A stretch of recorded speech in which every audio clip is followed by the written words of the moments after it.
देख रहे हैं इंडिया पब्लिक खबर और मैं हूं आपके साथ अर्जिता मिश्रा। देश के दो बड़े राज्य, दो बड़ी बड़ी पार्टियों की मुखिया और दो भतीजे। दिलचस्प बात यह कि दोनों बुआओं और दोनों भतीजों के नाम का पहला अक्षर भी एकदम एक जैसा और अब हालात भी बिल्कुल सेम टू सेम। यूपी में बहुजन समाज पार्टी के भीतर सुलगी अंतरकलह की आग की चिंगारियां अब पश्चिम बंगाल में सत्ताधारी टीएमसी में भी अंदरूनी कलेश को भड़काती हुई दिखाई दे रही है। जिस तरह कुछ दिन पहले तक बसपा सुप्रीमो मायावती के उत्तराधिकारी के तौर पर उनकी राजनीतिक विरासत को आगे ले जाने और पार्टी के अस्तित्व को वापस पटरी पर लाने के लिए मायावती के भतीजे आकाश आनंद कड़ी मेहनत में लगे हुए थे, लेकिन ग्रह नक्षत्र ऐसे खराब हुए कि खुद बसपा सुप्रीमो ने ही अपने भतीजे को पार्टी से बेदखल कर दिया। तो वहीं अब पश्चिम बंगाल में भी बुआ भतीजे की तनातनी अब खुलकर सामने आने लगी है, जिसके बाद सवाल उठने लगे हैं कि क्या यूपी में बहन जी के भतीजे पर एक्शन लेने के बाद अब बंगाल में दीदी भी अपने भतीजे को कोई तगड़ा डोज देने वाली हैं। हम बात कर रहे हैं पश्चिम बंगाल सीएम ममता बनर्जी और उनके भतीजे अभिषेक बनर्जी की। ये बात तो हम सभी जानते हैं कि भारत दुनिया की सबसे बड़ी डेमोक्रेटिक पावर है, लिहाजा यहाँ जितने राज्य हैं सबकी अलग अलग पॉलिटिक्स और अपने अपने मुद्दे हैं। ऐसे में काफी कम ही देखने को मिलता है जब एक ही तरह की सिचुएशन देश के दो अलग अलग बड़े सियासी सूबों में घटती दिखाई दे रही हो। लेकिन हाल फिलहाल यूपी और अब पश्चिम बंगाल में जो पॉलिटिकल सिनेरियो देखने को मिल रहा है वो ना सिर्फ बिल्कुल एक जैसा है, बल्कि एक्शन से लेकर रिएक्शन की पॉसिबिलिटीज भी एकदम कट टू कट रेप्लिकेट होती नजर आ रही है। क्योंकि एक तरफ जहां देश के सबसे बड़े सियासी सूबे उत्तर प्रदेश में बसपा सुप्रीमो मायावती अपने भतीजे आकाश आनंद को न सिर्फ अपने उत्तराधिकारी के ओहदे से बल्कि पार्टी से भी बाहर का रास्ता दिखा चुकी है, तो वहीं अब दूसरी तरफ अगले साल विधानसभा चुनाव के दौर से गुजरने जा रहे पश्चिम बंगाल में भी मुख्यमंत्री और टीएमसी सुप्रीमो ममता बनर्जी और उनके भतीजे अभिषेक बनर्जी के बीच भी विवाद की खाई इस कदर गहराने की बातें सामने आने लगी हैं, जिससे कयास लगाए जाने शुरू हो चुके हैं कि कहीं यूपी की तरह बंगाल में भी तो भतीजे पर एक्शन नहीं होने वाला। तो चलिए जानते हैं विस्तार से कि आखिर क्या है पूरा माजरा। अब सबसे पहले एक बार आपको याद दिला देते हैं वो पूरा घटनाक्रम जो हाल ही में यूपी में बहुजन समाज पार्टी की ओर से देखने को मिला। सबसे पहले बसपा सुप्रीमो ने आकाश आनंद को एक बड़ा झटका देते हुए बीती 12 फरवरी को आकाश आनंद के ससुर और अपने समधी अशोक सिद्धार्थ और उनके करीबी नितिन सिंह को पार्टी से बाहर कर दिया। साथ ही बसपा सुप्रीमो ने बताया कि एक्शन संगठन में गुटबाजी और अनुशासनहीनता के चलते लिया गया। एक्स पर इसको लेकर पोस्ट करके बसपा सुप्रीमो ने लिखा कि बीएसपी की ओर से खासकर दक्षिणी राज्यों आदि के प्रभारी रहे डॉक्टर अशोक सिद्धार्थ पूर्व सांसद और नितिन सिंह जिला मेरठ को चेतावनी के बावजूद भी गुटबाजी आदि की पार्टी विरोधी गतिविधियों में लिप्त होने के कारण पार्टी के हित में तत्काल प्रभाव से पार्टी से निष्कासित किया जाता है। इसके बाद 16 फरवरी को बसपा सुप्रीमो मायावती के एक एक्सपोस्ट ने हर किसी को हैरान कर दिया था। अपने इस पोस्ट थ्रेड में बसपा सुप्रीमो ने लिखा, कांचीराम जी की तरह ही मेरे जीते जी भी पार्टी और मूवमेंट का कोई भी वास्तविक उत्तराधिकारी तभी जब वो भी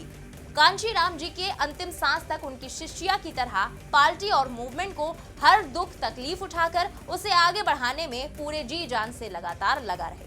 बसपा सुप्रीमो के इस मैसेज को सीधे सीधे आकाश आनंद के लिए अल्टीमेटम के तौर पर देखा गया। सवाल उठे कि क्या आकाश आनंद को बसपा सुप्रीमो अपने उत्तराधिकारी के पद से हटाने की कोशिश करने वाली है या ये बस एक वार्निंग है। और इसके बाद बीती 2 मार्च को एक अहम बैठक में बसपा सुप्रीमो ने आकाश आनंद से भी उत्तराधिकारी और कोऑर्डिनेटर के अलावा बाकी सारे पद छीन लिए और प्रेस नोट जारी करके साफ शब्दों में इस कार्रवाई के लिए आकाश आनंद के ससुर अशोक सिद्धार्थ और उनकी बेटी प्रज्ञा को भी जिम्मेदार ठहराया,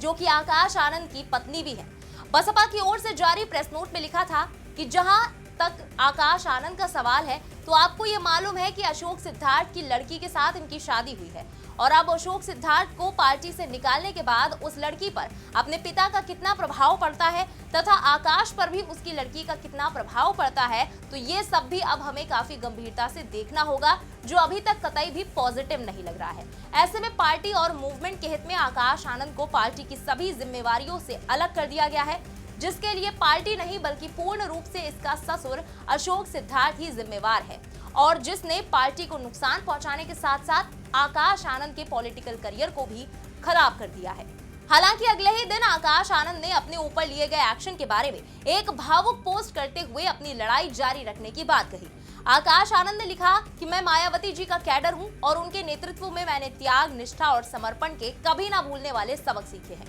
ये सब मेरे लिए केवल एक विचार नहीं बल्कि जीवन का उद्देश्य है। आदरणीय बहन जी का हर फैसला मेरे लिए पत्थर की लकीर की तरह है। मैं उनके हर फैसले का सम्मान करता हूँ, उस फैसले के साथ खड़ा हूँ। मायावती जी द्वारा मुझे पार्टी के सभी पदों से मुक्त करने का निर्णय मेरे लिए व्यक्तिगत रूप से भावनात्मक है, लेकिन साथ ही अब एक बड़ी चुनौती भी है। परीक्षा कठिन है और लड़ाई लंबी है। ऐसे कठिन समय में धैर्य और संकल्प ही सच्चे साथी होते हैं। बहुजन मिशन और मूवमेंट के एक सच्चे कार्यकर्ता की तरह मैं पार्टी और मिशन के लिए पूरी निष्ठा से काम करता रहूंगा और अपनी आखिरी सांस तक अपने समाज के हक की लड़ाई लड़ता रहूंगा। मगर बसपा सुप्रीमो को आकाश आनंद का ये ओपन लेटर हरगिज रास नहीं आया और कुछ ही देर बाद बसपा सुप्रीमो मायावती ने बैक टू बैक पोस्ट करते हुए आकाश आनंद को पार्टी से भी बाहर कर दिया। बसपा सुप्रीमो ने लिखा कि बीएसपी की ऑल इंडिया की बैठक में आकाश आनंद को पार्टी हित से अधिक पार्टी से निष्कासित अपने ससुर अशोक सिद्धार्थ के प्रभाव में लगातार बने रहने के कारण नेशनल कोऑर्डिनेटर सहित सभी जिम्मेदारियों से मुक्त कर दिया गया था, जिसका उसे पश्चाताप करके अपनी परिपक्वता दिखानी थी। लेकिन इसके विपरीत आकाश ने जो अपनी लंबी चौड़ी प्रतिक्रिया दी है वो उसके पछतावे और राजनीतिक मैच्योरिटी का नहीं बल्कि उसके ससुर के ही प्रभाव वाला ज्यादातर स्वार्थी, अहंकारी और गैर मिशनरी है, जिससे बचने की सलाह मैं पार्टी के ऐसे सभी लोगों को देने के साथ ही दंडित भी करती रही हूँ। अतः परम पूज्य बाबा साहेब डॉक्टर भीमराव अंबेडकर के आत्मसम्मान और स्वाभिमान मूवमेंट के हित में तथा कांशीराम जी की अनुशासन की परंपरा को निभाते हुए आकाश आनंद को उनके ससुर की तरह पार्टी और मूवमेंट के हित में पार्टी से निष्कासित किया जाता है। अब ये तो बात हुई बसपा सुप्रीमो मायावती और उनके भतीजे आकाश आनंद की। अब समझते हैं कि यूपी में बीएसपी के अंदर मचे इस घमासान की बंगाल में टीएमसी के भीतर छिड़े बवाल से क्या सिमिलैरिटीज है। असल में बहुजन समाज पार्टी सुप्रीमो मायावती के परिवार में नए घमासान के बीच ही पश्चिम बंगाल में ममता बनर्जी के घर में भी कलह के आसार दिख रहे हैं। बीते कुछ समय से ममता बनर्जी से दूरी बना चुके उनके भतीजे और सांसद अभिषेक बनर्जी पार्टी की एक अहम बैठक से नदारद दिखे। ऐसे में कयास लगाए जा रहे हैं कि ममता बनर्जी के घर में भी सब कुछ सही नहीं चल रहा। बीते कुछ वक्त से अभिषेक की नाराजगी की खबरें लगातार सामने आ रही हैं। जानकारी के मुताबिक टीएमसी के राष्ट्रीय महासचिव अभिषेक बनर्जी की बीते बृहस्पतिवार को यहां पार्टी मुख्यालय में हुई महत्वपूर्ण मतदाता सूची सत्यापन मीटिंग में एब्सेंस ने सत्तारूढ़ पार्टी के भीतरी समीकरण को लेकर अटकलों को फिर से हवा दे दी है। वोटर लिस्ट में कथित अनियमितताओं के समाधान के लिए पिछले हफ्ते पश्चिम बंगाल के सीएम ममता बनर्जी द्वारा गठित उच्चाधिकार प्राप्त समिति की यह पहली बैठक थी। वैसे तो इस समिति में अभिषेक बनर्जी का नाम टीएमसी के प्रदेश अध्यक्ष सुब्रत बख्शी के तुरंत बाद दूसरे नंबर पर था, लेकिन वो बैठक में नहीं पहुंचे। पहले भी पार्टी में शीर्ष स्तर पर तनाव के कयास लग रहे थे, लेकिन नेताजी इंडोर स्टेडियम में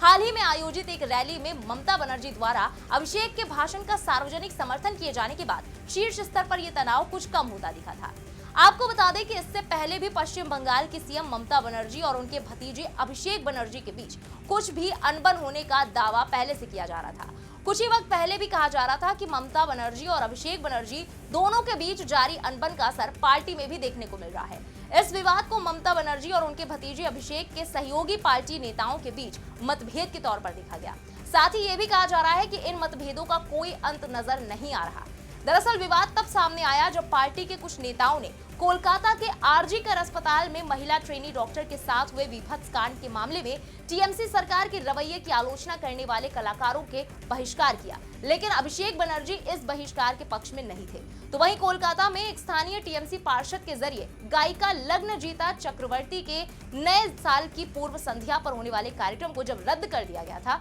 तो इस कार्यक्रम के रद्द होने के बाद सीनियर प्रवक्ता कुणाल घोष ने एक्स पर पोस्ट करके लिखा था कि लोग विरोध करने के लिए स्वतंत्र हैं और कलाकारों को मार्च करने की आजादी है। हालांकि उन्होंने आगे ये भी लिखा कि जिन कलाकारों ने जानबूझकर बदनामी की, मुख्यमंत्री, सरकार और पार्टी पर हमला किया, सरकार गिराने की बात कही, तृणमूल समर्थकों का अपमान किया और गलत जानकारी फैलाई, उन्हें टीएमसी के नेताओं की तरफ से आयोजित किसी भी मंच पर नहीं देखा जाना चाहिए, उनका बहिष्कार किया जाना चाहिए। बहरहाल पश्चिम बंगाल में 2026 में यानी कि अगले ही साल विधानसभा चुनाव होने हैं, जिसके मद्देनजर सभी राजनीतिक पार्टियों ने विधानसभा चुनाव की तैयारियां भी तेज कर दी हैं। तो वहीं उसके ठीक अगले साल यानी कि 2027 में यूपी में भी विधानसभा चुनाव होना है। ऐसे में चुनावों से ठीक पहले जिस तरह दोनों ही राज्यों में बीएसपी से लेकर टीएमसी तक बुआ भतीजे की बीच जंग छिड़ी हुई दिखाई दे रही है, इन हालातों में अब ये देखने वाली बात होगी क्या ममता बनर्जी भी मायावती की राह अपनाते हुए आकाश आनंद की तरह अपने भतीजे अभिषेक बनर्जी को बाहर कर देती है, या आने वाले वक्त में बंगाल की राजनीति में कोई और ही ट्विस्ट देखने को मिलता है। फिलहाल इस पूरी खबर पर आपका क्या कहना है, कमेंट में लिखकर अपनी राय जरूर बताएं। बने रहें इंडिया पब्लिक खबर के साथ। हमारे यूट्यूब चैनल को सब्सक्राइब करें, बेल आइकन दबाना बिल्कुल ना भूलें।